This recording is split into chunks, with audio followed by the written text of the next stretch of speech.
G'day Bomber fans, apologies for the late upload. I've had technical difficulties all week, but we're here and we're talking about footy and not hating our lives for the first time this year. How about that? Footy can be fun.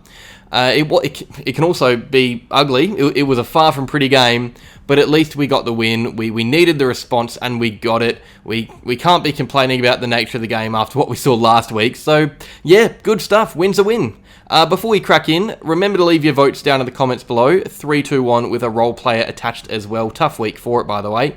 But also, just a quick little rant. So, I understand that many are frustrated with the performances of some of our players lately. I am too. And I think it's completely fair to be critical of players who are underperforming, especially if they come to the club with high expectations. But for our own fans to be heckling and Bronx cheering Ben Mackay... So I was at the game with a mate who doesn't watch footy, doesn't know anything about it, and I had to try and explain why our own fans were being so toxic to one of our own players and turning on our own players, and the more I explained it, the more it just made me a bit embarrassed to be a fan of the club, to be honest. I know someone's going to come in with the old, I purchased the ticket, I can do what I want, and yes, you're allowed to jeer if you want, I can't stop you, but you're just making yourself look like a prick, and you're just not really helping the team. You're not really supporting the club if you're part of the minority doing that. You're actually doing more harm than good. And the thing is, if I'm Harley Reid or Matt Rowell or someone, thinking about joining Essendon, if I'm one of them watching that game of footy last night, I'm doing the fattest U-turn I've ever done and picking another club, because there aren't many teams out there who actively hate on their own players as much as Essendon do.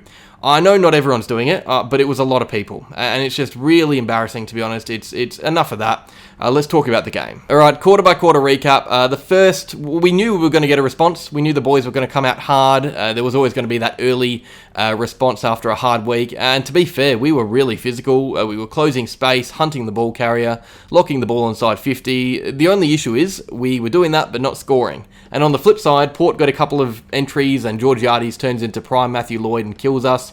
We were staying in the game, we were looking good in aspects, but Port had the upper hand. They not only led at quarter time, but they started to win the ball out of the middle a lot more as the term went on, which had me a little bit worried for the rest of the game. Our goal scorers for the term were Draper and Caddy, and yes, Draper did go around the side of his body from about 90 metres out, and it worked. The second, it was weird. It was back and forth, lots of hard running, lots of mistakes. The game really opened up and the ground looked double the size as usual, and Port were the team looking that extra bit cleaner. I thought they were playing better footy. Somehow we won the term. I don't know why. It was weird. It was a quarter that would usually result in lots of goals, but there were none. We had a spare back or two to stop their attacks. It meant we couldn't get much flow on the ball, so... Yes, we won the term, but it wasn't pretty. It was just a funny old quarter. We trailed by under a goal in a very low-scoring half and a very inaccurate half. We'd kicked 3 goals and 9 at half-time. I was ripping my hair out. My hairline was getting even worse than it already is. The third, it was really tense. We were obviously hanging in the game. We're not playing very well, making plenty of mistakes, but just defending well. I thought our back six really held up after quarter time, which makes the hate for Mackay and McGrath and co even weirder, because we were actually defending quite well. Port kicked the first pretty early through Richards. We answered back through Menzies. It was goal for pretty much the whole quarter, I think. Wines got Port back out to a 2-goal lead. Then young Archie Roberts got us closer. We were just hanging around that 1 to 2 goal mark. I had some faith with the way we ended the term. Yes, we conceded another one late, but we were starting to ramp up the heat. And more importantly, Saad was warming up on the sidelines. The fourth, well, that was a beauty. We woke up, they kicked the first, and then we went bang, bang, bang, bang. We kicked the last 4 of the game. We went on a spree, won the match, and honestly, props have to go to Saad that was one of the best sub impacts I've seen at the club in a long time. He was electric, he was breaking lines, he was using his speed, he set up Martin's goal to get us close, and from there the team lifted. We started playing some really good footy, probably the best we've played all year. I thought the fourth term was the only one where we really looked like the better team, and thankfully, Port on the flip side looked putrid. So we ran out victors, we held on by 2 goals, our first win of the year, happy days. Let's talk about it. How did we win this game of footy? What changed? Well, for starters, we were just harder and it looked like we wanted it more. I said in the preview, Port are a very physical team, and they are. But they're also a very flaky team. And this result really did not surprise me one bit. Port have some incredible players, but for years they've put on performances like this where they just don't stand up to the heat. Gets too hot in the kitchen for them. And it started right away, I think. That Gresham tackle in the opening minutes on Horne-Francis, I think it was, that really set the tone. And from there, we were pretty much always the team controlling the pressure aspect of this game. You guys would know my least favourite stat combo: less disposals, less tackles. You never want to see that. Last week I was annoyed because we had that dreaded combo. This week it was Port, and you've got to be doing something very wrong to have less of the footy and apply less tackling pressure. Contested possessions, we were up 29. Post-clearance contested possessions, 22. Ground ball gets 19. Pretty much every metric that measures how much a team actually puts in, we were winning, which is a great reversal from last week. And the thing is, it's not the first time this has happened. This isn't an anomaly. We did the same against Hawthorn, but just lacked the polish to capitalise. So I think this is closer to what we're going to look like for the year. We were up 3 in clearances despite missing guys like Parrish and Sartas. It just looked like we cared a little bit more than the power. Port were cleaner. They looked better with ball in hand, and they controlled the ground really well at times, but we just had the upper hand in the contest. We had a very big upper hand, and in the end it helped us win the territory battle. Plus 15 inside 50s, so even though we were wasting every chance we could possibly get, just through sheer numbers and opportunities, that territory advantage, it forced us over the line. I thought our back 6 defended really well. It didn't look good early. Port took 5 marks inside 50 in the first quarter. We were very shaky, losing one-on-ones. I was pretty worried, but with some structural changes, throwing numbers back behind the ball, freeing up Mackay and Ridley, having underperforming players lift too as the game went along, we kept the power to just 60, that's just fantastic after last week. That's a turnaround of 101 points against in our favour. 5 marks inside 50 in the first quarter, 11 for the whole game, so 6 in the next 3. That's the most pleasing thing about this game, the fact that we responded. Yes, we could have gone out and gotten a 12-point win in a shootout. It would have been a fun footy game to be watching, but that would just have me worried for when we actually play good teams. This time round, we clearly had a big focus on defence, defending the ball deep inside 50, and it worked. Yes, it was a scrappy game, but the way the ball was pinging around at times, I think we need to give some credit to all the defenders for the way they went about it. Any score of under 10 goals is a massive tick, no matter the opponent.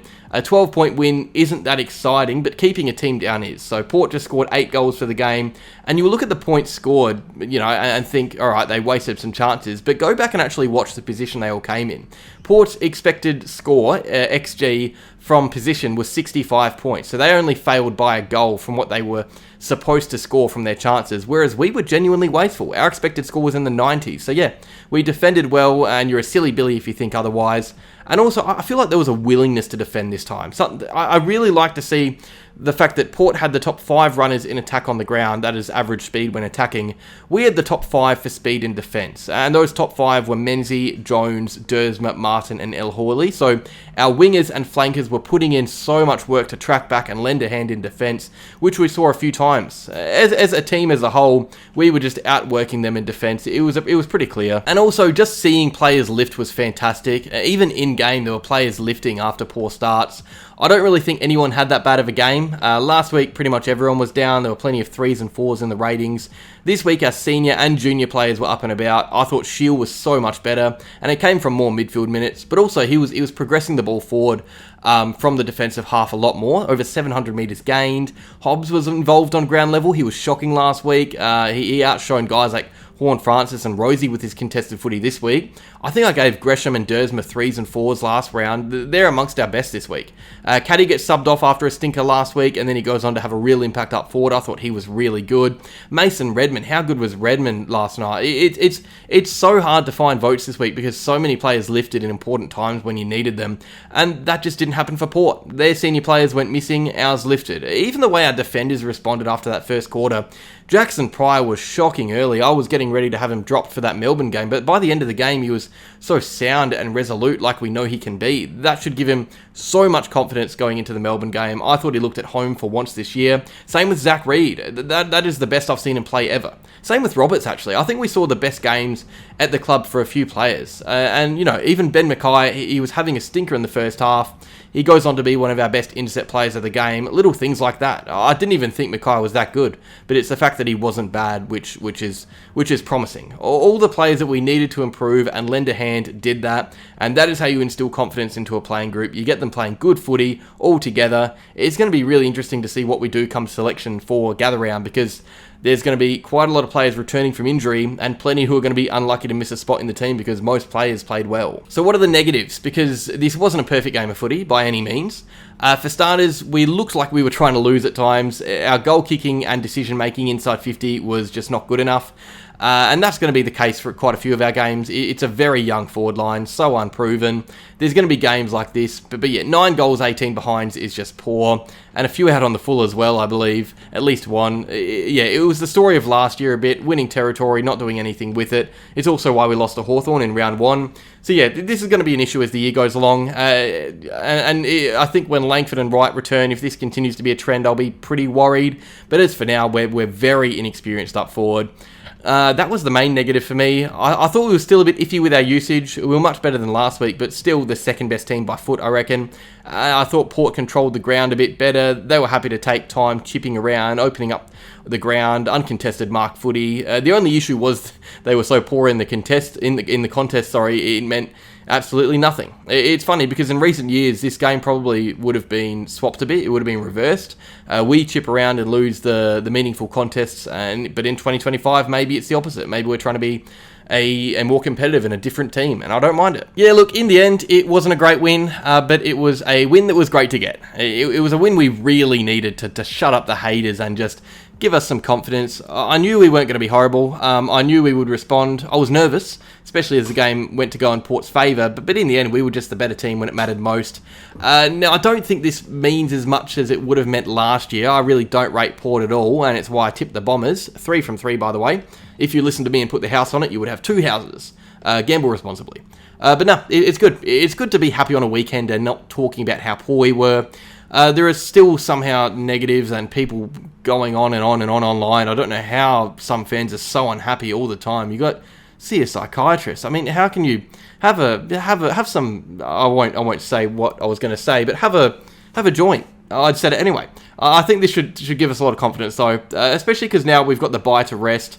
We've got the extra week to get players back from injury. Yeah, it was just a win we really needed, to be honest. If we lost, we're 0-3. We're unhappy. With a bye, we probably would have been down the bottom of the ladder after round 4 because Richmond and North have got more wins. But now we're off the mark. We've got the monkey off the back. We've got some chances to get more wins in the coming weeks too. Melbourne are no good. West Coast, if we're anything as a team, we'll win both those games. But let's see. We'll talk about that in the coming weeks. We'll be happy about this one for now.